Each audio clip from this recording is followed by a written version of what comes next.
લખતર તાલુકાના સુરેન્દ્રનગર જિલ્લાના નવગણભાઈ કમાભાઈ રોજેસરા તથા સોનલબેન વસંતભાઈ વોરા આ બે અરજદારોએ કોડા પોલીસ સ્ટેશન ખાતે એક અરજી મોકલાવેલી, જેમાં એવા આક્ષેપો કરેલા છે કે આ જે સમૂહ લગ્ન યોજાયો હતો તેમાં જે એમને કન્યાદાનમાં મળેલા એક સોનાનું દાણું ને વીંટી ને ચાંદીની રકમ જે છે એ એમને ચેક કરાવતા એ ખોટું હોવાનું જણાઈ આવેલું છે.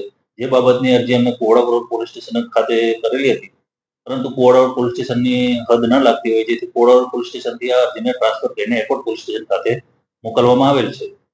જે અરજીમાં એમને આક્ષેપો કરેલા છે એ પ્રમાણે જે પણ કન્યાદાનમાં મળેલી રકમો છે એ ખોટી હોવાનું જણાવ્યું હતું. બંને અરજદારની સેમ જ અરજી છે, જેમાં તેમના આયોજકો છે, જે આયોજકોમાં એમાં વિક્રમ સોરાણી, પિન્ટુ પટેલ, રોશની પ્રજાપતિ, રાહુલભાઈ સીસા, જયંતિભાઈ, પ્રિયંકાબેન વગેરેના વિરુદ્ધ એક અરજી કરેલી છે. જે અરજી એરપોર્ટ પોલીસ સ્ટેશન ખાતે હાલ મળેલ. જે અરજી આધારે બંને અરજદારોને ફોન કરીને નિવેદન માટે બોલાવવામાં આવેલા, પરંતુ નિવેદનો બોલાવવા માટે ફોન કરેલો તો એમને જણાવ્યું કે એક અરજદારે જણાવ્યું કે હું અમદાવાદ ખાતે લગ્ન પ્રસંગમાં આવેલો છું અને બેન સોનલબેન કઈ એમને પણ કીધું કે હું કામમાં છું, જેથી અમે 2-3 દિવસ પછી નિવેદન માટે આવીશું. અને હાલ 2-3 દિવસ પછી નિવેદન અરજદારો શું આપે છે એના પર આખી અરજીની તપાસનો આધારે છે. અને આ અંગે હજુ સુધી અરજી હાલ મળી છે. અરજીની તપાસ હવે કરવામાં આવશે. પ્રથમ તો અરજદારના નિવેદન લેવામાં આવશે અને એના પછી એની જે પણ હશે ઊંડાણપૂર્વક તપાસ કરવામાં આવશે.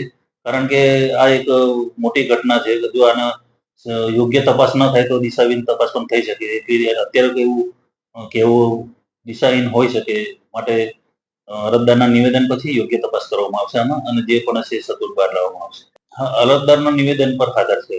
અરજદારના નિવેદનો શું છે, અરજદારના નિવેદન પછી આગળની પ્રક્રિયા શું છે, એમાં ઇન્વેસ્ટિગેશન શું કરવું, ઉપલા અધિકારીશ્રીઓના માર્ગદર્શન તેમજ એ મેળવી અને પછી આગળની તપાસ કરવામાં આવશે.